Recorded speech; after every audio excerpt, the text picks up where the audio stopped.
السلام علیکم ناظرین، ڈی این این اسلامی کے ساتھ میں ہوں آپ کا میزبان حافظ ریاض احمد، اور اس وقت میں موجود ہوں دیپال پور سرزمین پنجاب کے اوپر۔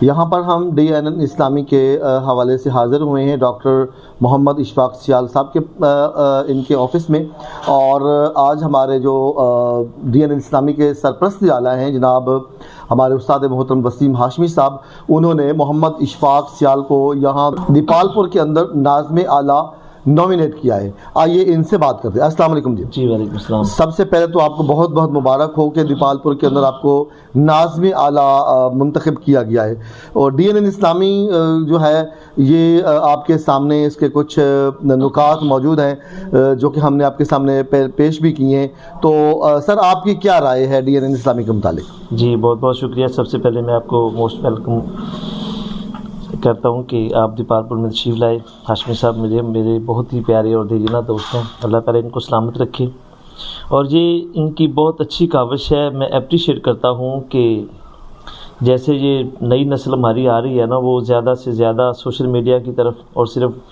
ٹی وی کی طرف، اور وہ صرف اور صرف نہ موبائل میں ٹچ ہو گئی ہے، تو دین سے نئی نسل جو بڑی پیچھے ہٹ رہی ہے۔ ایسے حالات میں ان کا دین کی طرف لے کر آنا نئی نسل کو، یہ ان کا میں خیر مقدم کرتا ہوں، اور ان کو اپریشیٹ کرتا ہوں کہ یہ ان کا جی ہاشمی صاحب کا بہت اچھا قدم ہے۔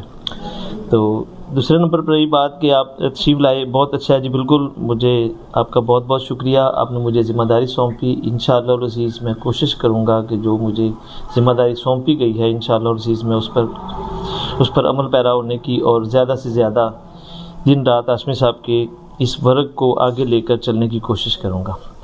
جی ناظرین، آپ نے خیالات سنے ڈاکٹر محمد اشفاق سیال صاحب کے، انہوں نے اس قدم کو بہت احسن قدم قرار دیا ہے۔ ان کا کہنا ہے کہ سوشل میڈیا کا دور ہے، اور ہمارے نوجوان جو بے راہ روی کا شکار ہو رہے ہیں، اگر سوشل میڈیا پر ان کو ایسی اسلامی معلومات ملیں گی تو یقیناً ان کی زندگیاں بدل سکتی ہیں، یقیناً ان کی زندگیاں اسلام کے مطابق گزاری جا سکتی ہیں۔